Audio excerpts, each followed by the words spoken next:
দীঘা জাগ্রত নায়কালীর মন্দিরের অজানা কাহিনী। নমস্কার বন্ধুরা, স্বাগত আমাদের চ্যানেলে। সম্পূর্ণ তথ্যটি সংগ্রহ করা আপনাদের কাছে অনুরোধ, ভিডিওটি আপনারা সম্পূর্ণ দেখুন।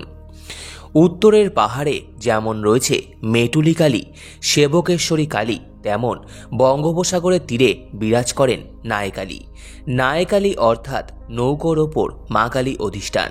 তবে নায়কালী মন্দিরে সিংহের ওপর মা দুর্গার মূর্তিও রয়েছে। ছোট নৌকার ওপর মা কালীর ছোট পাথরের মূর্তিও রয়েছে। এই মন্দিরে মা কালী এবং মা দুর্গা একসঙ্গে পূজিত হন। মা দুর্গার ধ্যান মন্ত্রেই দেবী পূজিতা। দীঘা লাগোয়া পূর্ব মুকুন্দপুর গ্রামে রয়েছে বিখ্যাত নায়কালীর মন্দির। জানা যায় মন্দিরের বয়স প্রায় 300 থেকে 350 বছর। বর্তমানে এই কালী মন্দির নতুনভাবে নির্মাণ করা হয়েছে। দীঘা মেরিন ড্রাইভের পাশে নায়কালী মাকে দর্শন করার জন্য দূর দূর থেকে ছুটে আসেন ভক্তরা। দেবী নায়কালী কিন্তু সাধারণ কালী নন। দেবীর মূর্তি সাধারণ কালী মূর্তির মতোও নয়। দেবী নায়কালী হল ব্যাঘ্রবাহিনী। তার গলায় রয়েছে মুন্ডমালা। দেবীর হাতে থাকে খড়গ। দেখতে দেবী দুর্গার মতো। আদপে তিনি দেবী কালী ও দেবী দুর্গার মিশ্র রূপ। শোনা যায় গাছের কোঠর থেকে এই কালী মূর্তি উদ্ধার করা হয়েছিল। একদা দেবীর মন্দিরের চারপাশে ছিল গভীর জঙ্গল। জঙ্গল নাকি এতটাই গভীর ছিল সূর্যের আলো প্রবেশ করতে পারত না। ছিল বিরাট নোনা জলের খাল। মন্দিরের কাছাকাছি অঞ্চলে খালের জল মিষ্টি হয়ে যেত। দূর দূর থেকে বাসিন্দারা নৌকো করে জলপথে মন্দিরে পুজো দিতে যেতেন। স্বপ্নাদেশ পেয়েই এই পুজো শুরু হয়। শোনা যায় ঘন জঙ্গলে ছিল তেঁতুল গাছ। সেই গাছের কোঠরেই পাওয়া গিয়েছিল নায়কালী। স্থানীয়দের মতে এই মন্দির সিদ্ধপীঠ। ভক্তদের বিশ্বাস এই মন্দিরের দেবী অত্যন্ত জাগ্রত। পুণ্যার্থীরা বলেন দেবীর কাছে যারা আসেন তাদের মনস্কামনা পূরণ হয়। দেবী নায়কালী ছিলেন বিস্তীর্ণ অঞ্চলের লোকেদের ভরসা। স্থানীয়দের কারো কারো দাবি দেবী নায়কালী বেলগাছ থেকে উঠে এসেছিলেন।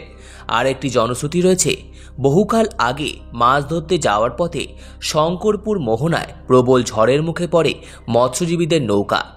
তাল গাছের গুড়ি দিয়ে তৈরি ডিঙি নৌকায় মাছ ধরা হতো সেকালে। বিপদে পড়ে মা কালীকে স্মরণ করেছিলেন মৎস্যজীবীরা। কথিত রয়েছে তারা আশ্চর্যজনকভাবে নৌকাডুবি থেকে রক্ষা পান। তারপর মাঝিকে মা কালী স্বপ্নাদেশ দেন, বলেন সেখানেই তাকে প্রতিষ্ঠা করে পুজো শুরু করতে। জঙ্গলের মধ্যে খড়ের চালার মাটির ঘরে মা কালীকে প্রতিষ্ঠা করেন সেই মাঝি। পরবর্তীকালে রামনগরের বালিসাইয়ের 12 ভূঁইয়াদের আমলে পাকা মন্দির তৈরি হয়। যদিও সেই মন্দির বহুকাল আগে ধ্বংস হয়ে গেছে। তারপর বেশ কয়েক দশক টালির চালায় ছোট পাকা মন্দির ছিল। স্থানীয় পণ্ডা পরিবার বংশানুক্রমিক মন্দিরে পৌরোহিত্য করে আসছেন। প্রতিদিন নিত্য পুজো হয় এবং বিভিন্ন এলাকা থেকে মানুষ পুজো দিতে আসেন। ক্ষীরভোগ ও অন্নভোগ দিয়ে পুজো হয় নায়কালীর। প্রতিদিন নিত্য পুজো হয়। এখানে মূল প্রসাদ হল ক্ষীরভোগ। দীঘা শৌলা মেরিন ড্রাইভের পাশে নায়কালীর মন্দির। দীর্ঘদিন ধরে ছোট মন্দির ছিল। কয়েক বছর আগে গ্রামবাসীদের আর্থিক সহায়তায় সুদৃশ্য ও সুউচ্চ সাদা রঙের মন্দির তৈরি করা হয়েছে।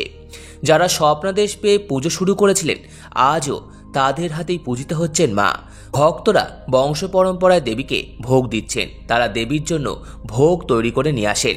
দুর্গাপুজোর সপ্তমী অষ্টমীতে বেশ বড় করে পুজো হয় মন্দিরে। বাৎসরিক পুজো হয় দোলযাত্রার সময়। দোল পূর্ণিমার সময় নায়কালীর বড় করে পুজো হয়। এক অলৌকিক ক্ষমতা বলে প্রতিদিন দেবীর অন্নভোগের ব্যবস্থা হয়ে যায়। এই মন্দিরে ভক্তদের কাছে রহস্য। বহু মানুষ এখানে মনস্কামনা পূরণের জন্য মানত করেন এবং পুজো দেন। দীঘা শঙ্করপুর এলাকার অধিকাংশ ট্রলার, নৌকা, জেলেদের ডিঙি, লঞ্চ, স্টিমার নায়কালী মন্দিরে পুজো দিয়েই সমুদ্র যাত্রা শুরু করেন। সম্পূর্ণ ভিডিওটি দেখার জন্য আপনাদের সকলকে অসংখ্য ধন্যবাদ। ভিডিওটি ভালো লেগে থাকলে লাইক, কমেন্ট, শেয়ার এবং চ্যানেলটিকে অবশ্যই সাবস্ক্রাইব করুন। ধন্যবাদ।